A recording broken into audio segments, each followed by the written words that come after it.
Introductory note. Charles Augustin Sainte-Beuve, the foremost French critic of the 19th century, and, in the view of many, the greatest literary critic of the world, was born at Boulogne-sur-Mer, December 23, 1804. He studied medicine, but soon abandoned it for literature, and before he gave himself up to criticism he made some mediocre attempts in poetry and fiction. He became professor at the Collège de France and the École Normale and was appointed senator in 1865. A course of lectures given at Lausanne in 1837 resulted in his great Histoire de Port-Royal, and another given at Liège in his Chateaubriand et son groupe littéraire.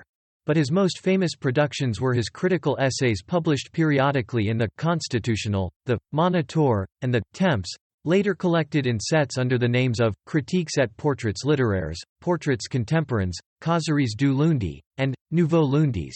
At the height of his vogue, these Monday essays were events of European importance. He died in 1869. Sainte-Beuve's work was much more than literary criticism, as that type of writing had been generally conceived before his time.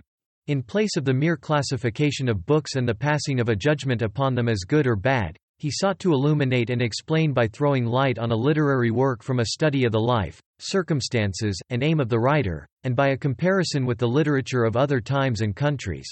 Thus his work was historical, psychological, and ethical, as well as aesthetic, and demanded vast learning and a literary outlook of unparalleled breadth. In addition to this equipment he had fine taste and an admirable style, and by his universality, penetration, and balance he raised to a new level the profession of critic.